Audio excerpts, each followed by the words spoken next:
Malappuram Kooriyad ദേശീയപാതയുടെ service road ഇടിഞ്ഞു വീണു എന്ന വാർത്തയാണ്. 2 വാഹനങ്ങളുടെ മുകളിലേക്കാണ് കല്ലും മണ്ണും പതിച്ചത്. ഭാഗ്യത്തിന് ഇവിടെയും ആളപായം ഉണ്ടായില്ല. സമീർ ബിൻ കരീം മലപ്പുറത്ത് നിന്ന് വിവരങ്ങൾ നൽകാനുണ്ട്. സമീർ, പൂർണ്ണമായി അതിന്റെ ആ പാത കംപ്ലീറ്റ് ആയിട്ട് ഇടിഞ്ഞു വീണതാണ്. നിർമ്മാണത്തിലെ അപാകതകളായിരിക്കും ഈ അപകടത്തിന് കാരണം എന്ന് നമുക്ക് പ്രാഥമികമായി മനസ്സിലാക്കാം. എന്താണ് സംഭവിച്ചത്? മറ്റു വിവരങ്ങൾ എന്തൊക്കെ സമീർ? ഗോപികൃഷ്ണൻ, ഉച്ചയ്ക്ക് 2:30 ശേഷമാണ് ഇവിടെ ഈ അപകടം സംഭവിക്കുന്നത് എന്നുള്ളതാണ്. ഈ പ്രധാനമായും ഈ ദേശീയപാത 66 ഈ പ്രധാന പാത ഇടിഞ്ഞ് താഴുകയായിരുന്നു എന്നുള്ളതാണ് മനസ്സിലാക്കാനായിട്ട് കഴിയുന്നത്. അതോടൊപ്പം തന്നെ തൊട്ടു താഴെ സർവീസ് റോഡും നിലകൊള്ളുന്നുണ്ട്. ഈ സർവീസ് റോഡും ഒരു ഭാഗത്തേക്ക് ഇടിഞ്ഞു പോകുന്ന ഒരു സാഹചര്യം ഉണ്ടായി എന്നുള്ളതാണ്. ഇവിടെ ഈ സമയത്ത് 3 വാഹനങ്ങൾ ഈ സർവീസ് റോഡിലൂടെ പോകുന്നുണ്ടായിരുന്നു. അതിൽ 3 വാഹനങ്ങളും ഇതിൽ അകപ്പെടുന്ന ഒരു സാഹചര്യം ഉണ്ടായി. പിന്നീട് 2 വാഹനങ്ങൾ അവിടെ നിന്ന് മാറ്റുകയും ഒരു വാഹനം ഇപ്പോഴും സമാനമായ രീതിയിൽ ഇവിടെ കിടക്കുകയും ചെയ്യുന്നുണ്ട് എന്നുള്ളതാണ്. ഈ നിർമ്മാണ കമ്പനി, ഈ ദേശീയപാതയുടെ നിർമ്മാണ കമ്പനി KNRCയുടെ ഒരു JCB ഇതിൽ അകപ്പെട്ടു എന്നുള്ളതാണ് ഏറ്റവും പ്രധാനപ്പെട്ട കാര്യം. ഈ ഭാഗത്തിലൂടെ ഇപ്പോൾ ഗതാഗതം പൂർണ്ണമായും നിർത്തിവെച്ചിരിക്കുകയാണ്. ഈ കോഴിക്കോട് നിന്നും തൃശ്ശൂർ ഭാഗത്തേക്ക് പോകുന്ന ഈ പാതയോരത്താണ് ഈ ഒരു അപകടം സംഭവിച്ചിരിക്കുന്നത് എന്നുള്ളതാണ്. ഈ കനത്ത മഴയിൽ അല്ലെങ്കിൽ മണ്ണ് കുതിർന്ന് ഈ പാത പൂർണ്ണമായും താഴോട്ട് പോവുകയായിരുന്നു എന്നതാണ് നമുക്ക് ദൃശ്യങ്ങളിൽ നിന്ന് മനസ്സിലാക്കാനായിട്ട് കഴിയുന്നത്. ഇപ്പോൾ നാട്ടുകാരൻ നമ്മോടൊപ്പം ചേരുന്നുണ്ട്. എന്താണ് ഇവിടെ സംഭവിച്ചിരിക്കുന്നത്? ഇത് ഇവിടെ എത്ര ഹൈറ്റിലാണ് ഇത് കൊടുത്തിട്ടുള്ളത്? ഒരു അശാസ്ത്രീയ നിർമ്മാണം, വെറും മണ്ണ് മാത്രം ഇട്ട് കണ്ടുള്ള ഒരു നിർമ്മാണമാണത്. ഇവിടെ ഒരു മാസം മുമ്പ് ഇത് സൈഡിൽ ഒരു കട്ട, ഒരു ലോക്കുള്ള ഒരു കട്ട രീതിയിലാണല്ലോ അത് വെച്ചിട്ടുള്ളത്. ഈ കട്ട ഒരു മാസം മുമ്പ് കട്ട പൊട്ടിയിരുന്നു. എന്നിട്ട് അവരെന്താ ചെയ്താരോ, ആളുകൾ കംപ്ലൈന്റ് ചെയ്തു, ന്യൂസിൽ വന്നു, പിന്നെ പല ആളുകളും വ്ളോഗൊക്കെ ചെയ്തു. അപ്പോൾ അവർ ഒരു ചട്ടിയിൽ ഒരു കുമ്മായേറ്റ് വന്നുകൊണ്ട് അവർ ആ ഓട്ട അടക്കുക ചെയ്തു. ആളുകൾ പല രീതിയിൽ പറഞ്ഞിട്ടുണ്ട്. കാരണം ഇവിടെ കഴിഞ്ഞ മഴക്കാല സമയത്ത് നമ്മളെ സർവീസ് റോഡിൽ ഒന്നായിട്ട് വെള്ളം കയറിയിരുന്നു.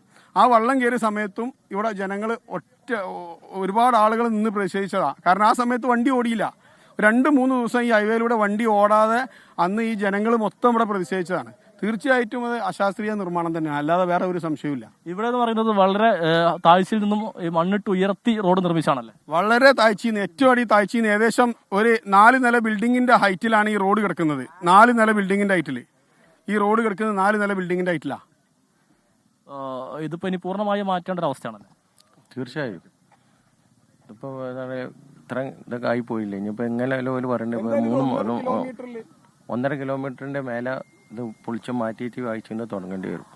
ജനങ്ങൾക്ക് പറയാനുള്ളത് ഇവിടെ ഇനി പാലം ഫില്ലർമേൽ വരണം എന്നാണ്.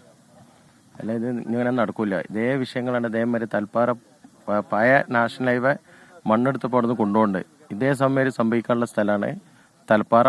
അവിടെ തൽപ്പാറ വലിയ ഗവൺമെന്റ് ഏരിയ. ഇതിപ്പോ ഇതിലെ ഗതാഗതം പൂർണ്ണമായി നിർത്തിവെച്ചിരിക്കുകയാണ്. ഒരു ബദൽ ഇനിയിപ്പോ പോകാൻ കഴിയുന്ന മാർഗം എങ്ങനെയാ? അതായത് ഹൈവേ എന്ന് പറഞ്ഞ സർവീസ് റോഡ്, മെയിൻ റോഡ് എല്ലാതും നിർത്തിവെച്ചിട്ടുണ്ട്.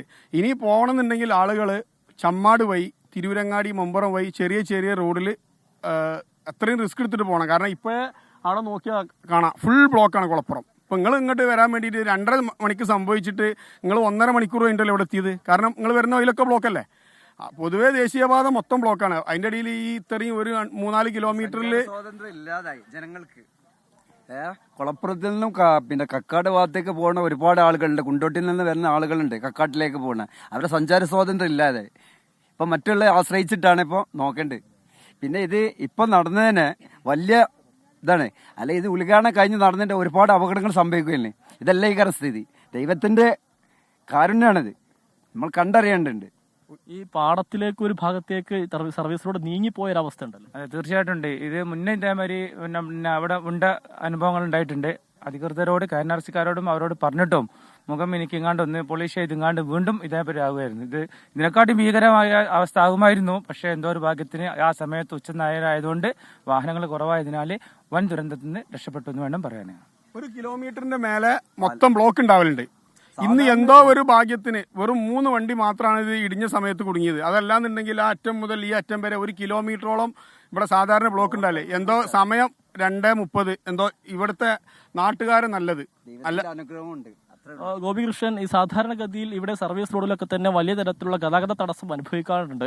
ഒരു 100ഓളം വാഹനങ്ങൾ ഒരേ സമയം ഇവിടെ കുടുങ്ങിക്കിടക്കാറുണ്ട് എന്നാണ് നാട്ടുകാർ പറയുന്നത്. പക്ഷേ ഇന്ന് ഒരു 3 വാഹനങ്ങൾ മാത്രമായിരുന്നു ഈ സർവീസ് റോഡിൽ പ്രധാനമായി ഉണ്ടായിരുന്നത്. ആ സമയത്താണ് ഈ പ്രധാന റോഡ് സർവീസ് റോഡിലേക്ക് ഇടിഞ്ഞു വീഴുകയും സർവീസ് റോഡും ഇടിയുന്നൊരു സാഹചര്യം ഉണ്ടായത്. അതുകൊണ്ട് തന്നെ 3 വാഹനങ്ങൾ മാത്രം അപകടത്തിൽപ്പെടുകയും അതിൽ ഒരു വാഹനം ഇപ്പോഴും കുടുങ്ങിക്കിടക്കുകയും ചെയ്യുന്ന ഒരു സാഹചര്യമാണ് ഉള്ളത് എന്നുള്ളത്. പ്രധാനമായും നാട്ടുകാർ പറയുന്നത് ഈ നിർമ്മാണത്തിലെ അശാസ്ത്രീയതയും അപാകതയുമാണ് ഇത്തരം ഒരു അപകടത്തിലേക്ക് നയിച്ചത് എന്നുള്ളതാണ്. കാരണം നേരത്തെയും പല ഘട്ടങ്ങളിലും ഇത്തരത്തിൽ സമാനമായ പ്രശ്നങ്ങൾ ഉണ്ടായപ്പോഴൊക്കെ തന്നെ ഈ KNRC എന്ന് പറയുന്ന നിർമ്മാണ കമ്പനിയാണ് ദേശീയപാതയുടെ, അവർ വന്ന് കാര്യമായ പ്രവർത്തികൾ നടക്കാതെ മടങ്ങിപ്പോയി ജനങ്ങളെ കണ്ണിൽ പൊടിയെടുത്ത പ്രവർത്തികൾ ചെയ്തത് മൂലമാണ് ഇത്രയും വലിയൊരു അപകടത്തിലേക്ക് കാര്യങ്ങൾ പോയത് എന്നുള്ളതാണ് നിലവിൽ നാട്ടുകാരൊക്കെ തന്നെ ആരോപിക്കുന്നത് എന്നുള്ളതാണ്. എന്നാൽ ഇതുമായി ബന്ധപ്പെട്ട് വലിയ വാഹനങ്ങളൊക്കെ തന്നെ ഈ ദേശീയപാതയിലൂടെ കടന്നു വരുന്നത് താൽക്കാലികമായി പോലീസ് നിർത്തിവെപ്പിച്ചിരിക്കുകയാണ്. തേഞ്ഞിപ്പലം ഭാഗത്തൊക്കെ തന്നെ വലിയ ടോറസ് ലോറി അടക്കമുള്ള വാഹനങ്ങൾ പോലീസ് തടഞ്ഞ് അവിടെ നിർത്തിയിട്ടുണ്ട്. ചെറുവാഹനങ്ങൾ മാത്രമാണ് കടത്തിവിടുന്നത്. അത് ഈ അപകടം ഉണ്ടായ ഭാഗത്തിലൂടെയല്ല, മറിച്ച്